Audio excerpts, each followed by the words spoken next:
Okay, let's go. I'd like to call this meeting of the Board of Education, March 23rd, 2026 to order. Mr. Zink, will you please call the roll? Mr. Argo.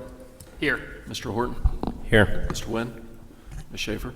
Here. Ms. Casper. Here. I need a motion to approve the agenda. So moved. Second. Any discussion? Mr. Zink, will you please call the roll? Mr. Argo. Yes. Ms. Schaefer. Yes. Mr. Horton. Yes. Ms. Casper. Yes. Please join me in the Pledge of Allegiance.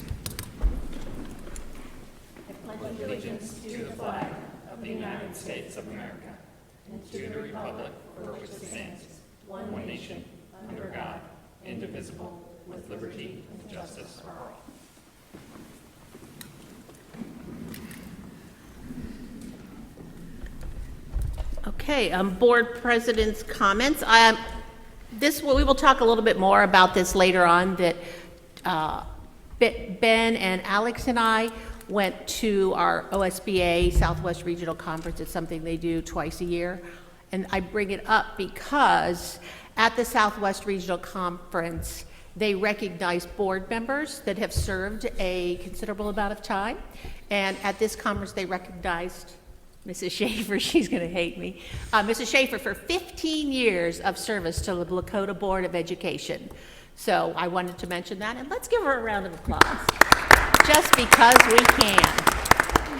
We will talk a little more about the conference in the board PD, but we wanted to make sure that we recognized her. All right, that's all I have. Dr. Whiteley.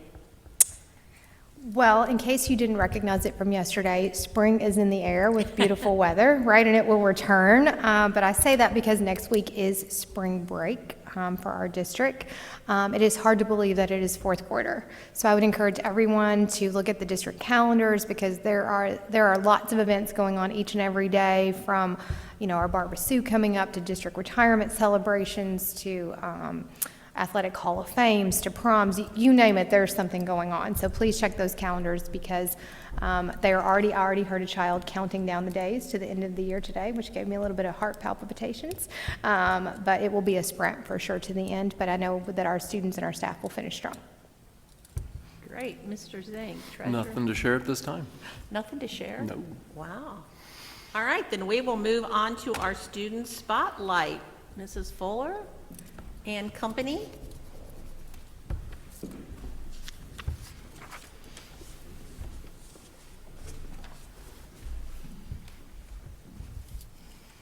Good evening. Parent-teacher conferences are typically an opportunity to have one-on-one discussions about a student's progress. However, at Cherokee Elementary School, 6th grade students aren't just waiting at home to find out what their teacher said. They're actually in the driver's seat leading the conversation.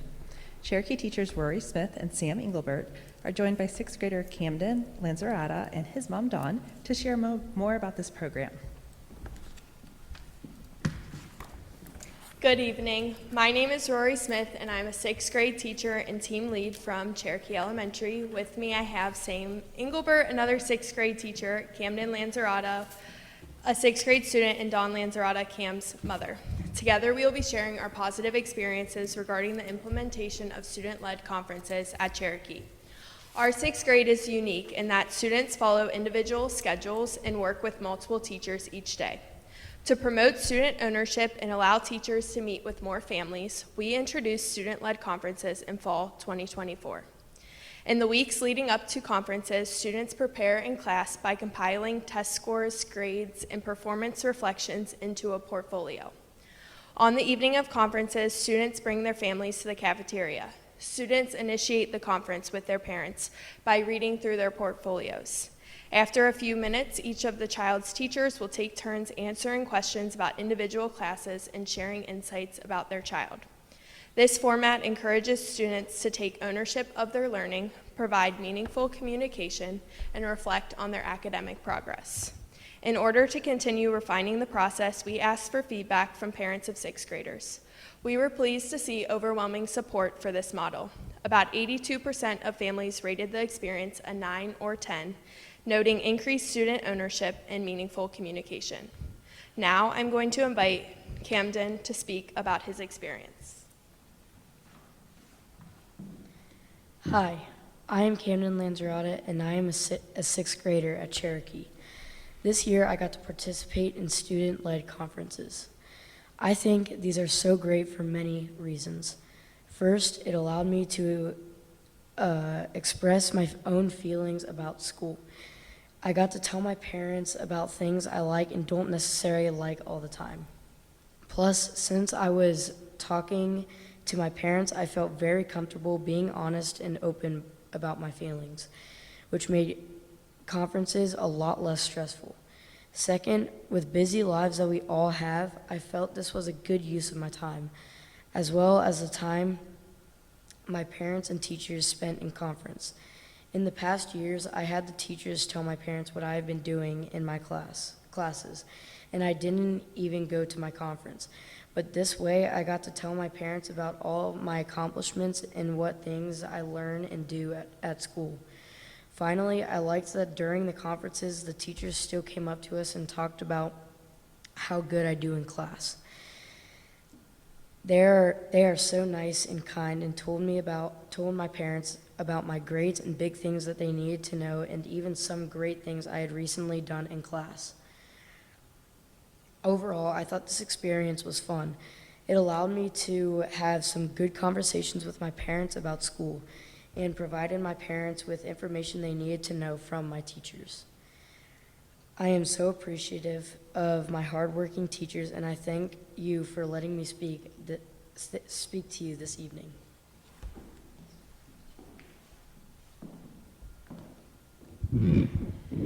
Members of the board, administration, Lakota staff members, and fellow parents.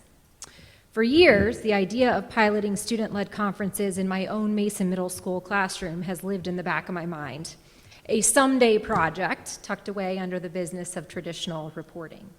I knew theoretically that students should be more involved, but I lacked the spark to move from contemplation to action. That spark was my son Camden. Sitting across from him during his own student-led conferences this year, the shift in energy was immediate. For the first time, I wasn't looking at a teacher for answers. I was looking at my son. Camden wasn't just reciting grades or test scores. He was narrating his journey. He held his work in his hands, physical evidence of his trials and triumphs, and spoke with a level of self-reflection that I hadn't realized he was capable of. He initiated a rigorous academic dialogue with my husband and I, taking an active primary role in his own education. For the first time, he wasn't just a passenger in the car. He took the driver's seat. He became the narrator of his own progress rather than a passive recipient of feedback. He didn't just tell us he was doing well, he showed us.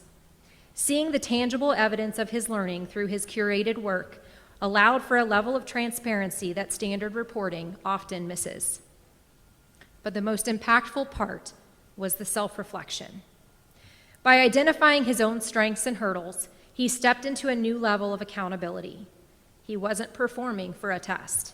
He was taking ownership of his future. It challenged him to evaluate his own mastery and set specific goals for his future growth. It allowed us as parents to ask specific questions about the work he has done, to engage alongside him and encourage his intrinsic curiosity about the world.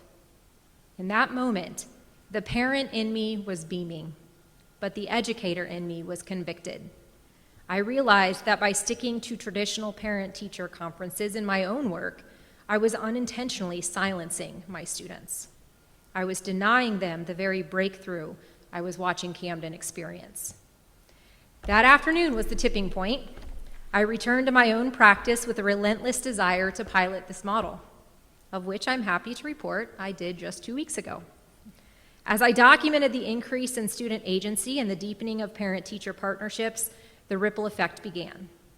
Today, that spark has grown into a cross-district collaboration.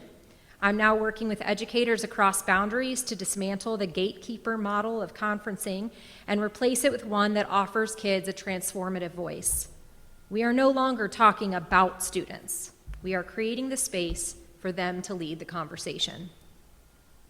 When a student is empowered to own their narrative, their engagement shifts from compliance to commitment. I want to commend these teachers for prioritizing a model that treats students as stakeholders in their own success. for prioritizing student agency, and for understanding and fostering growth mindsets. As a parent, there is no greater pride than seeing your child realize that they are the primary architect of their own education. Our student-led conference wasn't just a meeting. It was a breakthrough. That evening, Camden didn't just show me his portfolio. He showed me the future of what education should look like. To Camden's teachers, thank you for advocating for his voice and believing in his agency. To the board, thank you for supporting the teacher autonomy that makes this innovation possible. It was a great gift that this community shaped me as a Lakota graduate 25 years ago, but seeing it shape my son today as a Lakota parent is by far the greater gift. Thank you.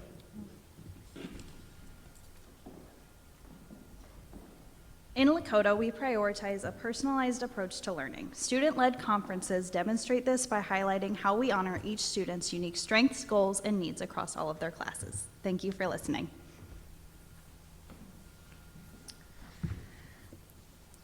Hi. Do you have any questions for me? We always have questions, Camden. Okay, who would like to start? I guess I'll ask you a question, Camden. So I had the opportunity to actually participate with one of my children with this last year, and I thought it was really cool. Nice change of pace for how we've done these in the past. But before this experience that you had you ever kind of taken a step back and just thought about your whole kind of experience in schools? And if you hadn't, then like, what did you think about that experience? I do. I actually do a lot. I go home and I think about like what I do in class after each day, and then I go to the next day and I think, oh, I can build on that and make it stronger. So then during conferences, I can tell my parents and tell my teachers what I've been doing and what my point of view of class has been looking like. Awesome, that's really impressive. So when you've known that this, I imagine you knew for a bit that you needed to kind of build what you were going to be able to say and do at this conference. So do you think that knowing that this was coming caused you to reflect differently, or is this just how you always reflect on things? I was a little nervous at first, but then when I actually got up to the stand and I actually got to start reading, I felt a lot more comfortable. So I'll also say, I think that at least I've seen with my own children, 2 of them who are graduates and working themselves, they've had to do a self-reflection on themselves to provide to their bosses. So I think not only will this be good in your academic world, but this is a great skill that you're working on for your professional life in the future, because I think that's becoming a lot more common, where you have to do some self-reflection in your own reviews. So I love that you're already working on that. And thank you to the whole entire team for all the work and collaboration and thought that went into that. That was very impressive, and reminds me when we talked about changing report cards and kind of having students own their learning, and what a shift in mentality that is.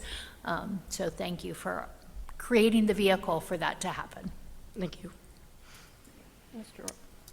Camden, you mentioned that you were able to talk about the things that you liked that was happening in school and the things that you didn't like as much.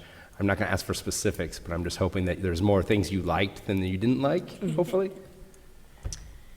So a lot of the things that I do like is that every day, there's some new activity or skill that at least 1 or 2 of my classes get to do. If it's just as simple as reading and then doing a project after, or if it's doing a workbook page in math, I get to go down to the cafeteria. We work on this one question as a group, and then we get to look at each other's work, and we can build off of that from other people's thinking. That's wonderful. Thank you. And Dawn, I just want to make a comment. You made the comment that you saw Camden during the student-led conference have a level of self-reflection and agency that you didn't know he was capable of. And I just appreciate that you shared that, because a lot of times as board members, we get told all the things that we have to protect our kids from and that they're not ready for. And it's always great to hear that just how much our kids continually surprise us at what they're capable of doing if we really empower them to do it. So thank you for sharing that. Yes, absolutely. Thank you. Mr. Singh? The question that I would have is for the teachers, has there been anything that you've heard through the student-led conferences that have changed the way you've delivered your instruction in your classrooms? I would say, because I teach social studies, which you either really like it or you really hate it, and there's kind of no in between. So it has actually been really helpful for students to sit down at conferences and tell their parents, oh my gosh, with my table I talked about this and we had this discussion. I was able to come up with this idea. And so that has been super helpful for me to be like, okay, like we do need to work on like having the discussions, and it's meaningful to them. It's not just like killing time and they're not getting off task, like they are doing what they're supposed to do. And that's been really nice and reassuring. I'd also say it's really helpful when you're sharing. I mean, obviously, conferences, there's positive feedback and there can be negative feedback. And having the kids there when you say, you know, they seem to be off task, and the kid right then can say, well, I can tell you why I'm off task. I'm off task because this is happening and this is happening. And sometimes we don't have that conversation when we're in a room of 25 kids, but when we're there and we can problem solve with the student, with the parent, it's just super meaningful, because then I can go back and say, all right, this is what I need to fix for this specific kid. This is what's not working. Because when their parent's there, they feel more support to share something they're struggling with that they might not share to me if their parent wasn't sitting right next to them. Dr. Whiteley? Camden, you talked about a portfolio, right, that you made. How did you decide what to put in there? Like, what did you decide, like, I want to show my parents, or maybe I need to show them that this is my growth area or my strength? I decide based off of what achievements and things like what I need to work on. So we have this thing where if you do something bad or something like that, we have a card, and those cards get put in your portfolio. And if you don't get any card marks, then obviously you did good in class, and that's what they put in there. And that's, if you don't get any, that's a great achievement that I would say I would put in there, because you get to show your parents that you've been doing well in class. Also, some teachers at Cherokee, they like to give out like happy cards, and they can write about like what you did well in class, and how you're like such a good leader, and all that kind of stuff. And I like to put those in there because that actually shows a point of view that my teachers have on me, and not just a point of view that I have, and not just a point of view that my parents have. Wow. First of all, to the teachers, thank you for being able to think outside the box, and thank you, Dawn, for having the spark to share that with the teachers. I think it's a wonderful thing for the student to own their own work and their own portfolio. Like you said, my kids, when they went through here, they sat in 5th and 6th grade on the conferences, but nothing like this, nothing student-led. Camden, I want to ask you, do you feel like, having had this experience, that it makes you more comfortable to be able to go to your teacher at some point if something isn't working for you educationally, like if the way it's being presented, or just some other kind of struggle that you may have with your own way that you learn or your own work? Do you feel more comfortable now being able to talk to your teachers about that?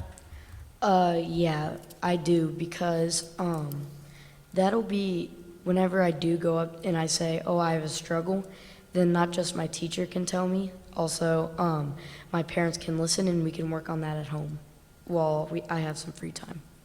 That's awesome. You've done an amazing job, especially here tonight speaking, and so we thank you for coming, and we would like to have a picture with you and all of us. And any other staff member that's out there from Cherokee, come join us in the picture.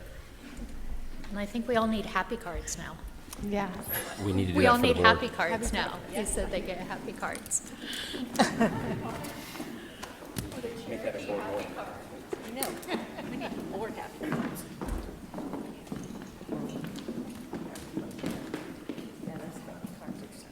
Look at you thinking of cards. Here you go, sir. Thank you.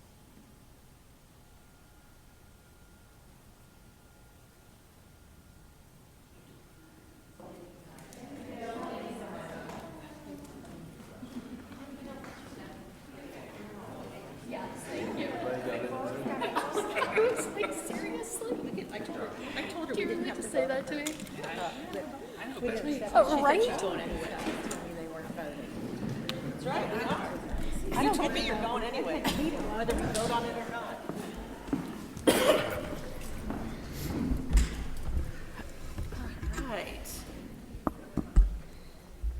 I love hearing stories like that. Okay.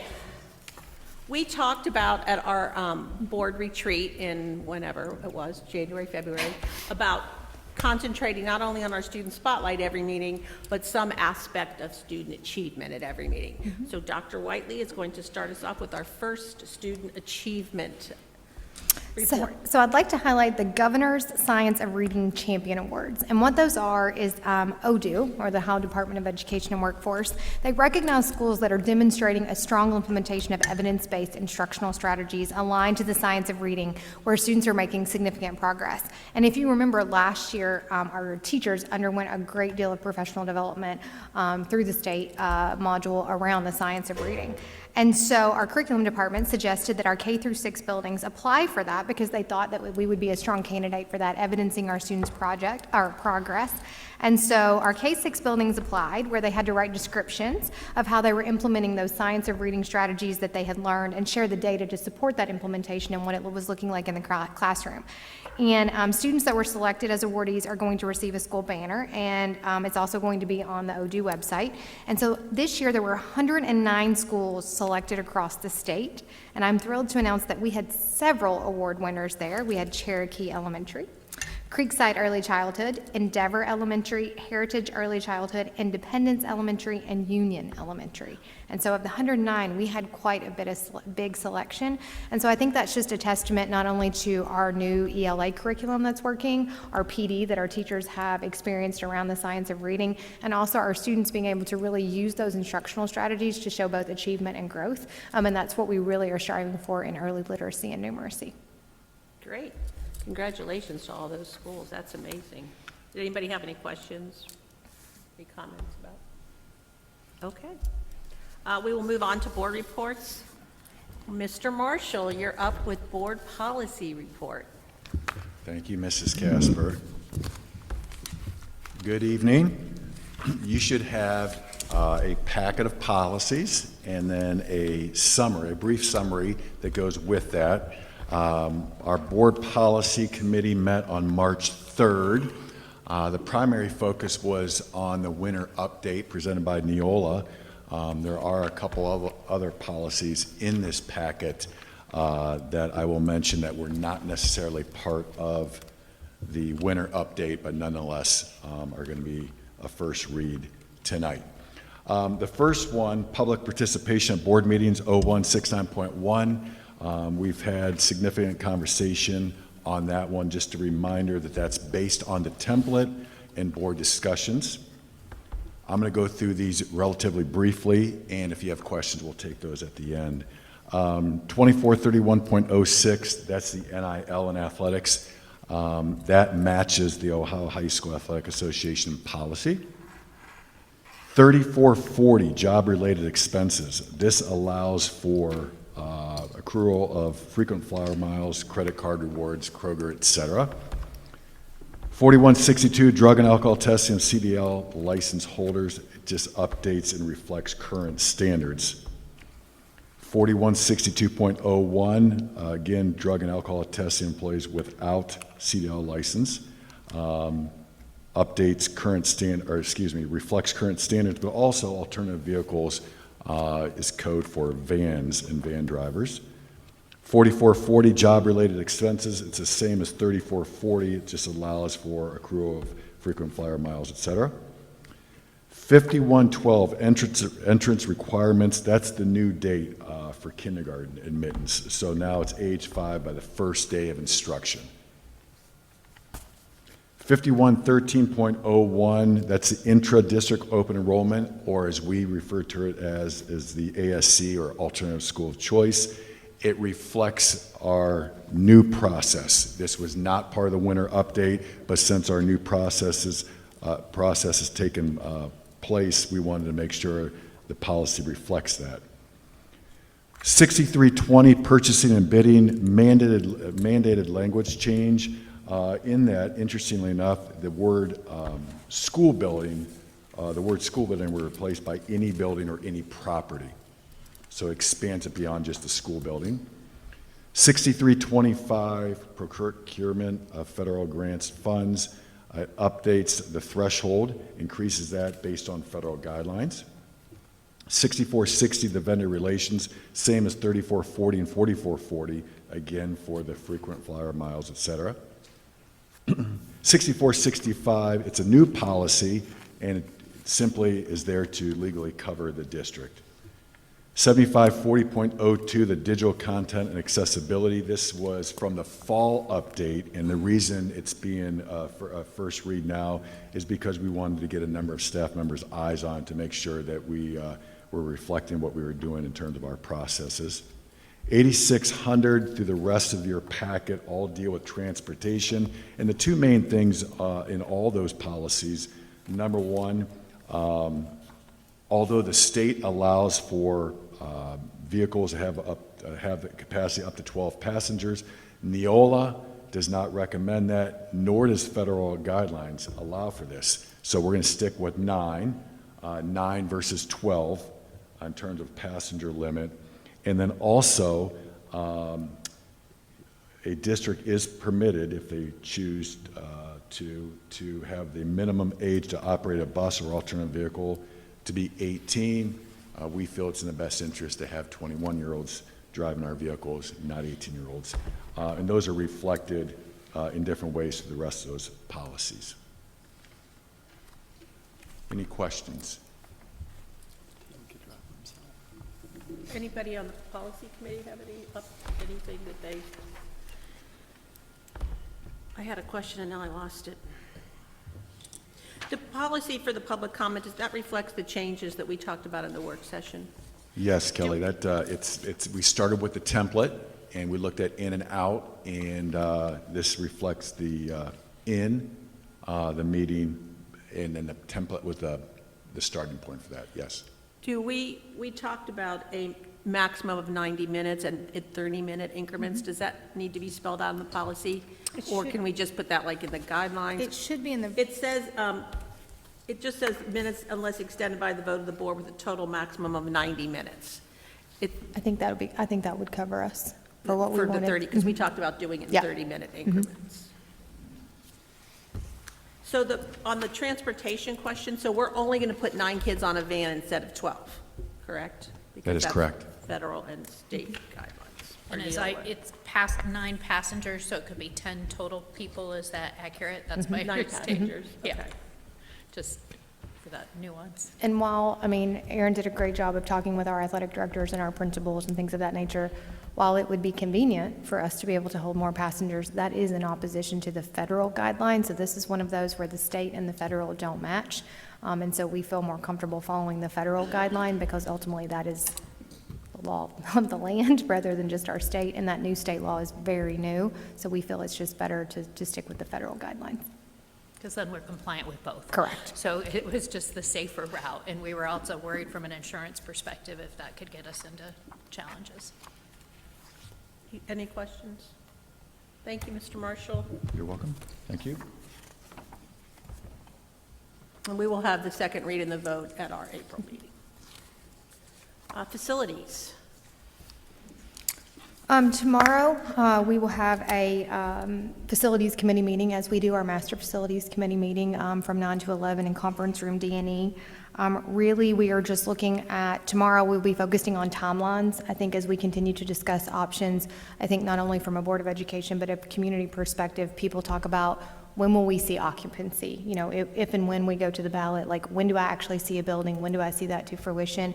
And so when you make a subtle shift, albeit 6 months, that has ramifications on timelines, you know, if we were to go to the ballot in November. So we will look at both of those timelines, both of those meaning kind of design to occupancy, and then also some logistical pieces tomorrow, looking at what all of the moving parts that have to be accomplished, from ballot language to resolutions to construction managers at risk, all of that. And then also I know there had been some discussions around, I'm going to call them programming programming or options and what those cost and what are some things that we can look at and how they might influence each other in the master facilities. So we'll do that tomorrow as well. And then also, starting today, actually, a survey was going out to our community, a statistically relevant survey, so it would not go out to everybody.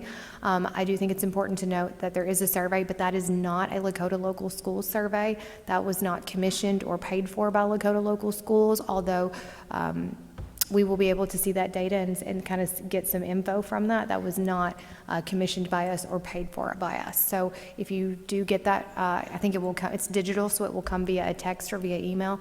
Again, that's a great opportunity for us to glean information from our community, albeit we were not the ones who commissioned or paid for that particular survey. And it's really just everything from there's some things about different types of possibilities of ballot pieces. There's some master facilities pieces on there. There's just pulses of the community in Butler County. So it's kind of multi-pronged, but we will be able to see that data once it's completed. I think the end of that is around April 3rd, so we should have that after spring break. Okay, Finance Committee? Adam, do you want to?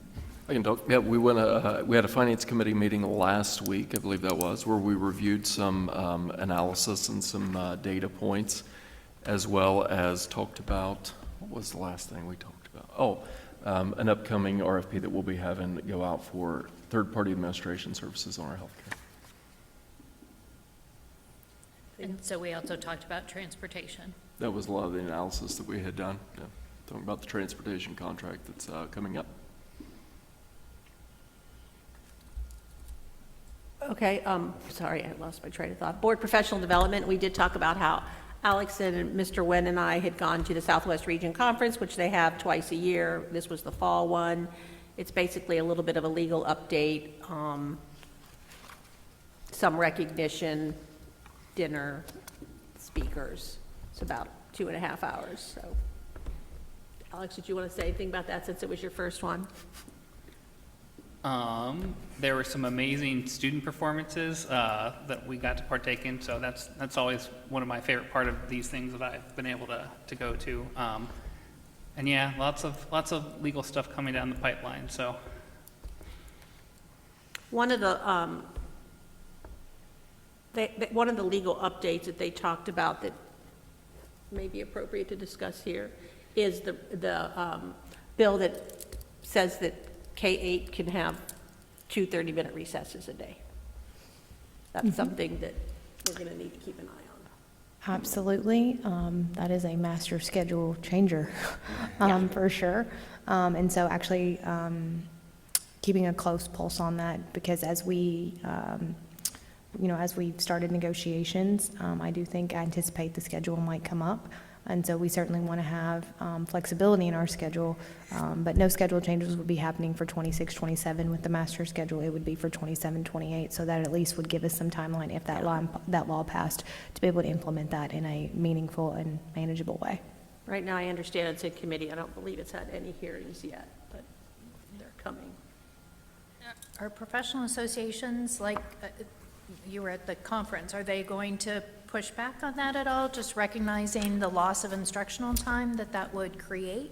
There was not a lot of discussion on what they just said there was 128 bills that they were watching that had to do with education. Somebody did bring that up from the audience, and they said that is one that they're watching, but they haven't done anything to my knowledge as of yet.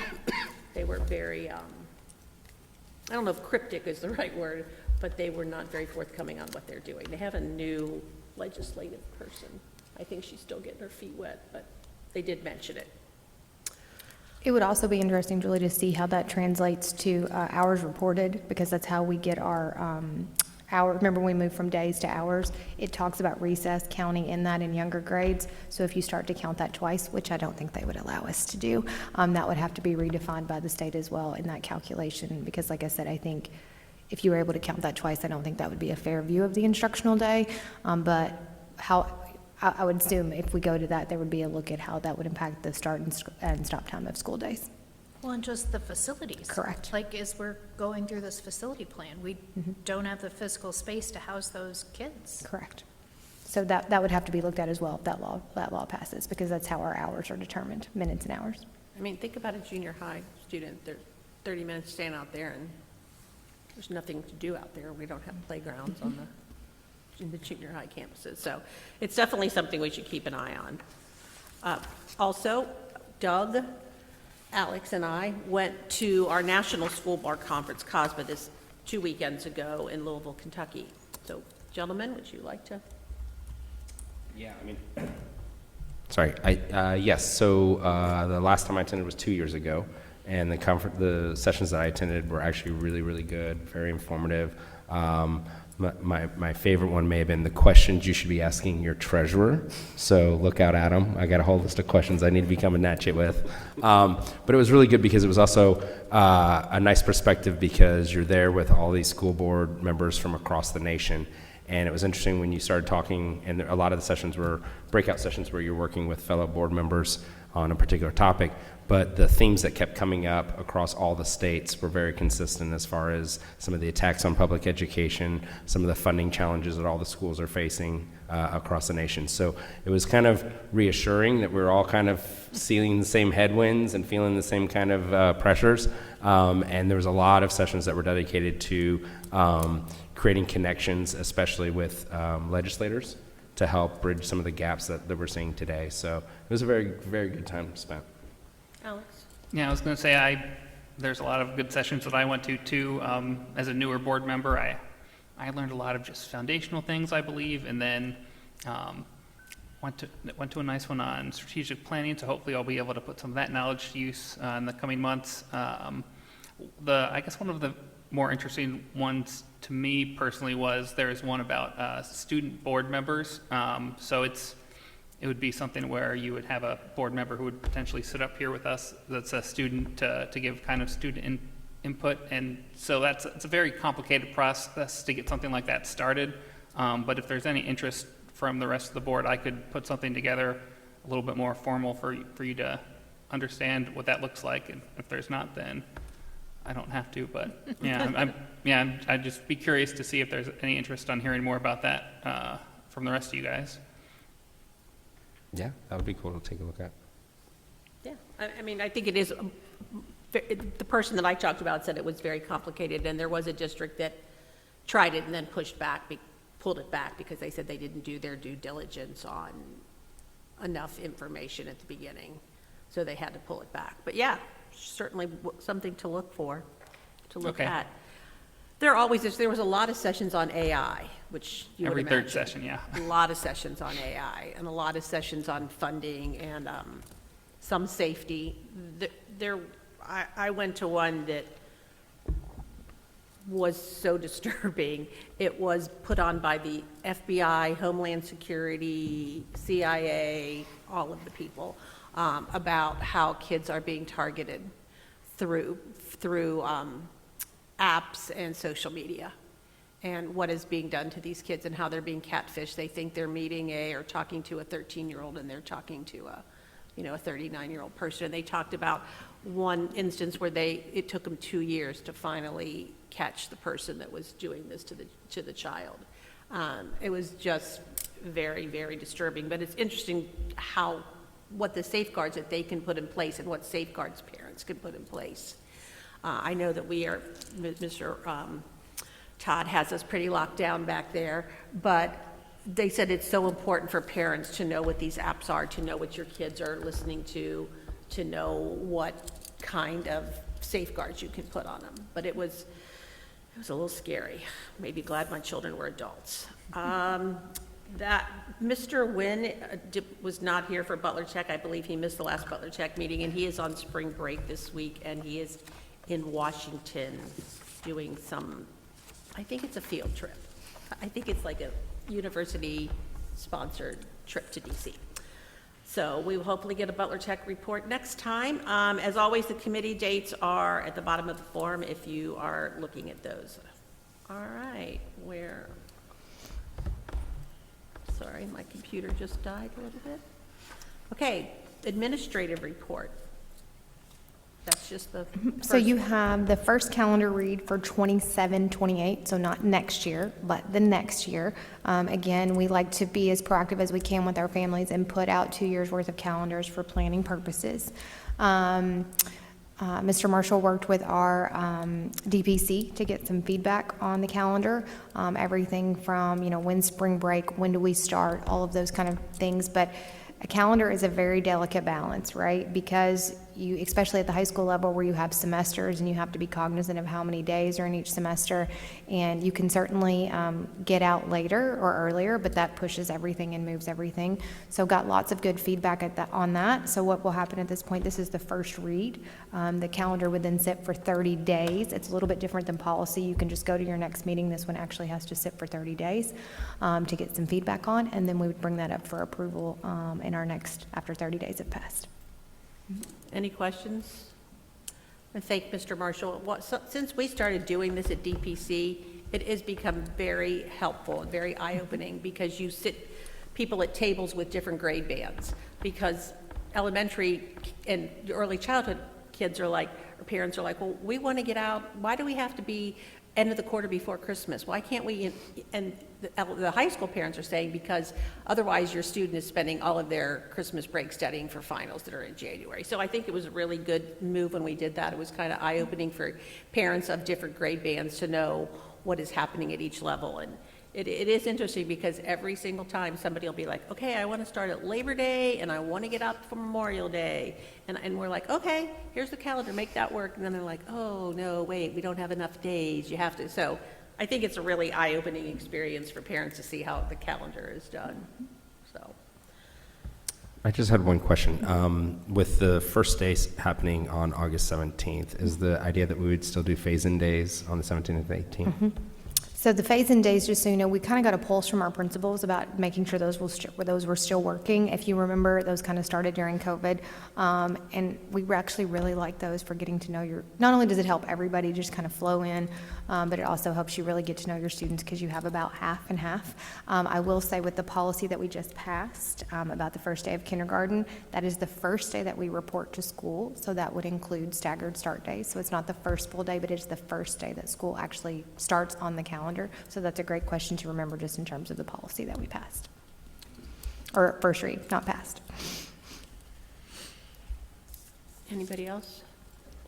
Okay, we have treasurer's recommendations, A through C. Do I have a motion? So moved. Is there a second? Second? Any questions? We're approving board minutes, approve a month of financials, and adopt a resolution accepting the amounts and rates as determined by the Budget Commission and authorizing the necessary tax levies and certifying them to the county auditor. That's a report that's put out by Auditor Nix. Then we pull it down and we approve it. It's based around the tax budget that we've already put out, and then they're just applying the effective rates to what our collections will be. It's something that you will see every year. We actually missed it. This was normally on the March agenda, and it was missed last year, and we picked it up in April. And so now we've got it back into the regular cadence of March. Any questions?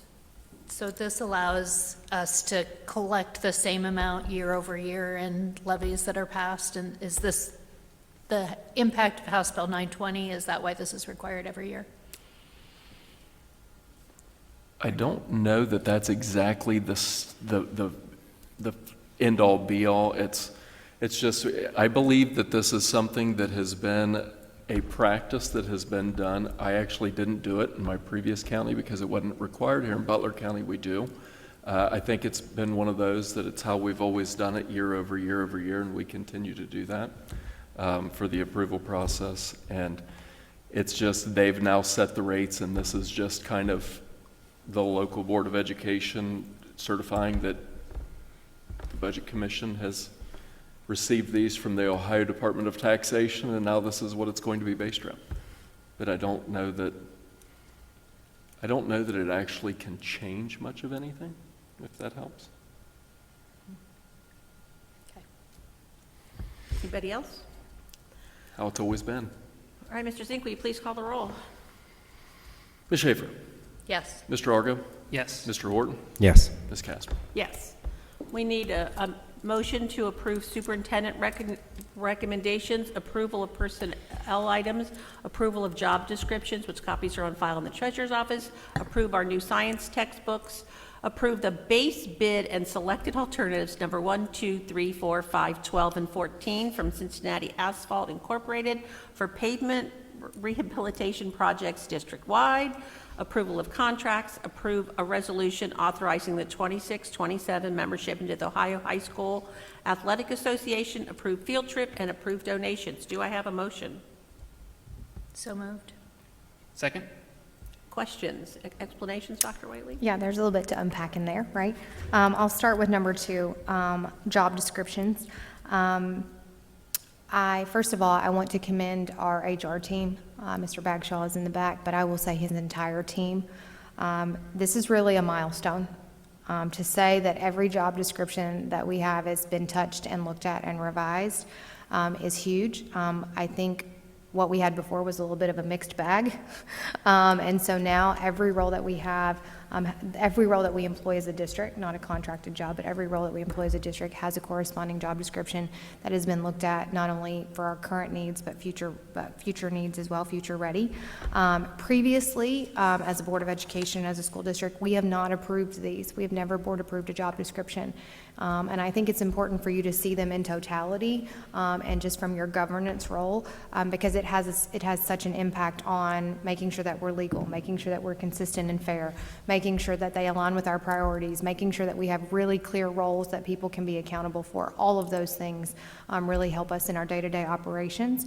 And so what that means is if these are approved, what that would mean is that our next step would be to make sure that every employee has a current copy of their job description. Don't underestimate that. That is important. They would sign off on that, and then a copy of that signed job description would go in their personnel file, especially for people who have been here for a long period of time. It's always helpful to be able to go to the personnel file to see what job description they were hired under. If job descriptions are substantially revised, which means their content or nature of the role changes and or the title of the job changes, we would have to reapprove that job description and the person would get a new copy of that. I think this is a really important practice, not only for us as a governance team, but again, I think every employee deserves the right to know what their job entails and what they're signing up for and what job description that they were under.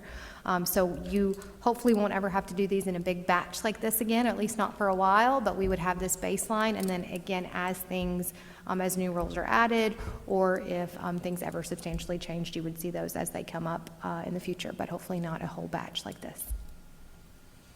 So that's that. Science textbooks, as you know, Lori and the curriculum team did a great job last month, and those have been on display at central office for people to come in and peruse. So really looking at approving those. I think approving those is very helpful in this timeline because this will allow us to make the order based on approval, get those books ordered, and then hopefully have them in the hands of our teachers before summer when they have the time to kind of think and have that reflection that we talked about, like in our parent-teacher conferences, to be able to plan for the year.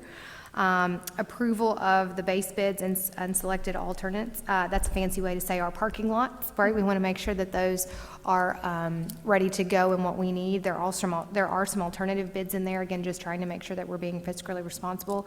You might see some older buildings in those alternative bids, like Adena. Those would only be getting a seal coat. So again, just to buy us some time as we continue to look at master facilities, so those would not be an entire new parking lot. Approval of contracts, those are really the E-rate contracts that we're looking at, the multi-year, to make sure that we have the savings in our technology and bidding that we can accrue. And then last but not least, you have OHSAA, which again is a yearly need, but allows our students to be able to compete and participate in athletics and have that support from that organization. Does anybody have any questions? Mr. Zink, will you please call the roll? Ms. Schaefer? Yes. Mr. Argo? Yes. Mr. Horton? Yes. Ms. Casper? Yes. We are at the point where closing comments. Let's switch it up. Dr. Whiteley, let's start with you. I mentioned briefly that we have started negotiations with our associations. That started last week. We're doing an A-B schedule where we kind of do them simultaneously on Tuesdays and Thursdays. We have started a new process of that. Rather than traditional bargaining, we are doing interest-based bargaining, and I think all parties, not only having gone through the training, but through the first weeks of negotiation, feel that is, we're on a great springboard and getting a lot of traction, and so we'll be looking to finish those hopefully during fourth quarter, and really have built a relationship of trust, and hopefully being able to improve our collective bargaining agreements. Mr. Singh?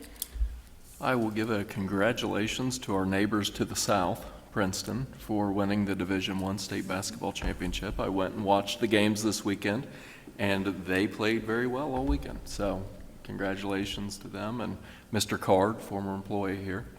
And our audit will be released to the public tomorrow. I did get the notice of that today, that it will be coming out on the 24th, and I believe that's our 14th clean audit that we've had. Still waiting to see if we're getting the award. Anxiously When are they gonna awaiting tell for that. us? I thought that we had somebody bringing it the other day, but that was a false start on my behalf. So yeah, we're waiting to see if we get that again, but end all be all is another clean audit, so that's a great thing. Great. Mr. Horton? I just want to underscore, really excited that we're doing Spotlight on Student Achievement every meeting, keeping it forefront in our minds as we're focusing on our work. And the one that we highlighted tonight was a great one to start off with because it's a great reflection of our students, but also our curriculum department and our staff to really get on board with the program of Science of Reading. And it makes me really optimistic. It was really heartening to see it the same meeting when we're adopting the science curriculum. So expecting the same kind of great results with that rollout as it comes. So thank you. Mrs. Schaefer? I just wanted to thank East for hosting the naturalization ceremony. We've done this now, I believe this was the 4th year. It's always an honor to watch that ceremony. They make the East Gymnasium a courtroom for the day. We have a federal judge come, and it's always just lovely to witness, and it's great for our students to have the opportunity to see a real-life civics lesson of what's happening. So thank you to everyone and all the work that goes into doing that. Adam mentioned some different sports. The winter sports just wrapped up, and the other day when we were at East for the naturalization ceremony, they're like, games were canceled tonight because of weather, and I'm thinking, what? They're like, spring sports have already started. I'm like, oh my goodness, like it's snowing and there's spring sports. So they're out there. And then we also have East and West always do an amazing job with their spring productions of our theater departments. So if you have an opportunity, I know at least for West, I'm not certain on East, that the tickets are on sale currently, and they are amazing every year. And please go out and support our theater programs. And as Dr. Whiteley mentioned at the beginning, we have so many end-of-year programs. There'll be many programs for our vocal arts as well as our band program. So be sure to keep an eye out on all the amazing arts programs this spring. So I will say this was my first time attending the naturalization ceremony that Mrs. Schaefer talked about, and the kind of coolest part about it to me was there was a student who received their citizenship at the ceremony last year who got to speak this year to all these other people getting naturalized at the same time. So that was kind of a really cool full circle moment that I really enjoyed. Another thing that I wanted to call out is we just approved these donations, and the total for the year is almost at $1 million at this point. So I just wanted to thank all of the people in the community who've been, donating, whether that's through boosters or individual donations or their individual school PTAs and PTSOs and things like that. It's amazing to have all that support, and I think that's about all I have today.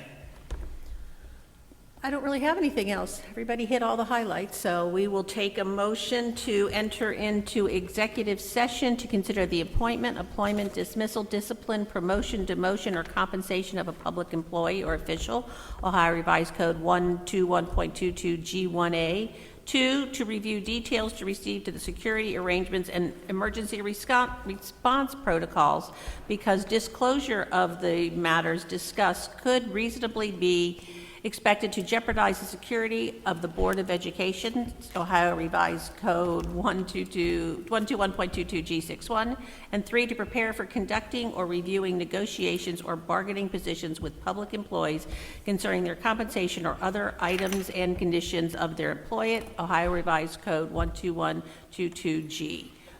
Whew. Do I have a motion? So moved. Is there a second? Second. Any discussion? Mr. Zink, will you please call the roll? Ms. Schaefer? Yes. Mr. Orga? Yes. Mr. Horton? Yes. Ms. Casper? Yes. We may be taking action when we return.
mean, we all know how it's going to go.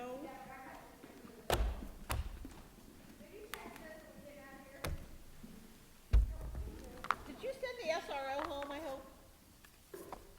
Did we have an SRO today?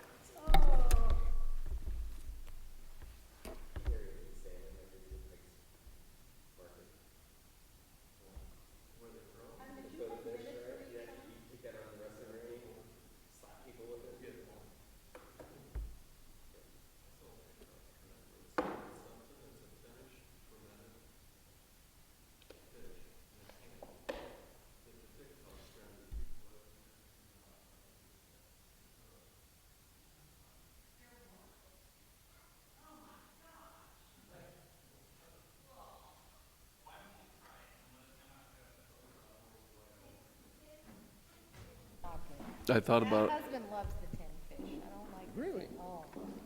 I don't sit next to him. it's the salmon, I have to lunch them.